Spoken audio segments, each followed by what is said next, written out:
क्या आपकी arms bread stick जैसी लगती हैं जब आप शीशे में पोज करते हैं? ईमानदारी से बताइए। ठीक है, हम सब उस सिचुएशन में रह चुके हैं। कई बार लोग जिम जाते हैं बड़ी आर्म्स की उम्मीद में, लेकिन वे एक के बाद एक गलती करते जाते हैं। अगर आप थक चुके हैं अपनी ढीली लटकती आस्तीनों को देखते हुए, तो यह वीडियो आपके लिए है। आज मैं आपको दिखाने जा रहा हूँ कि कैसे बढ़ाएं अपनी आर्म्स को। चाहे आप घर पर ट्रेनिंग करते हो बिना किसी इक्विपमेंट के, या फिर आप जिम जाना पसंद करते हो, आप ठीक ठीक सीखने वाले हैं कि क्या करना है मजबूत और क्लियर फॉर्म से उभरी हुई आर्म्स बनाने के लिए। ठीक है, तो सबसे पहले आपकी आर्म्स बढ़ क्यों नहीं रही हैं? मुझे अंदाज़ा लगाने दीजिए। आप सिर्फ बाइसेप कर्ल करते हैं और समझते हैं कि बस हो गया, है ना? प्रॉब्लम ये है कि आपकी आर्म्स सिर्फ बाइसेप से नहीं बनी है। असल में आपके ट्राइसेप्स आपकी अपर आर्म का लगभग 2/3 पार्ट बनाते हैं। अगर आप ट्राइसेप्स को नज़रअंदाज करते हैं तो आप असल में आर्म्स के सबसे बड़े हिस्से को नज़रअंदाज कर रहे हैं। और रुको, फॉर्म की बात भी मत शुरू कराओ, साथ ही फोर आर्म्स भी ज़रूरी हैं।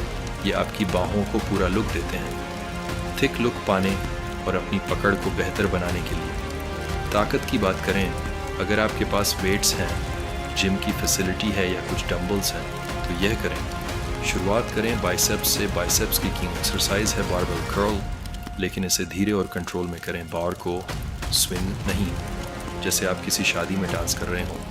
अगली एक्सरसाइज है इंक्लाइन डंबल कर्ल्स। ये एक्सरसाइज आपके बाइसेप्स को ज़्यादा स्ट्रेच करती है और लॉन्ग हेड को टारगेट करती है, ताकि एक शानदार पीक बने, यकीन मानिए। अब ट्राइसेप्स की बारी है और आप उस जलन को ज़रूर महसूस करेंगे। सिर्फ किकबैक्स करने को भूल जाओ, कुछ बड़ा करने की कोशिश करो। क्लोज ग्रिप बेंच प्रेस या ओवरहेड ट्राइसेप एक्सटेंशन करो। ये एक्सरसाइज ट्राइसेप्स के लॉन्ग हेड को टारगेट करती है, जो कि ट्राइसेप्स का सबसे अहम हिस्सा होता है अगर आप उस मोटे हॉर्सशू जैसे लुक को पाना चाहते हो। फोरआर्म्स के लिए आसान शुरुआत करें रिस्ट कर्ल्स से और रिवर्स कर्ल्स करें।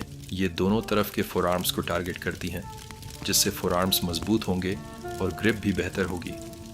ताकत बढ़ाने के लिए फार्मर कैरेज को शामिल करें, भारी डंबल्स या प्लेट्स के साथ। अगर वो नहीं है तो भी कोई बात नहीं, आपका शरीर ही सबसे अच्छा इक्विपमेंट है। जिम में चलो बाइसेप्स पर काम करें चिन अप्स से। अंडरहैंड ग्रिप लें, ऊपर धीरे धीरे जाएं और नीचे और भी धीरे आएं। नीचे आते वक्त इससे टेंशन बनती है और आपकी बाहों को पूरा पंप मिलता है। ट्राइसेप्स के लिए भी डायमंड पुश अप्स, डिप्स या फिर सूडो प्लंज पुश अप्स करें। यह आपकी ट्राइसेप्स को ज़बरदस्त टारगेट करती है। और नहीं, इसके लिए आपको 100 बार करने की ज़रूरत नहीं पड़ेगी। रिप्स पर कंट्रोल रखें। फोर आर्म्स के लिए टॉवल हैंग्स या finger tip push ups try करें। अगर आप बहादुर महसूस कर रहे हैं, ये सिर्फ ग्रिप को नहीं ट्रेन करती, बल्कि पागलपन वाली ताकत और एंड्योरेंस भी बनाती है। अगर आप फोर आर्म्स में मोटाई चाहते हैं, तो अगर आप एडवांस स्तर पर हैं तो टाइपराइटर पुल अप्स या आर्चर पुश अप्स को शामिल करें, ताकि अपनी सीमाओं को धकेल सकें। याद रखें कि कैलिस्थेनिक्स का मतलब है अपने शरीर पर पूरा कंट्रोल पाना, और जब आप ऐसा करते हैं तो आपकी आर्म्स निश्चित रूप से बढ़ेंगी। तो आपको आर्म्स की ट्रेनिंग कब करनी चाहिए?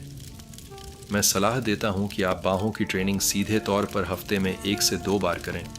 वैसे भी आपकी बाहें पहले से ही चेस्ट और बैक वर्कआउट्स के दौरान इस्तेमाल होती हैं, इसलिए ओवरडू मत करें।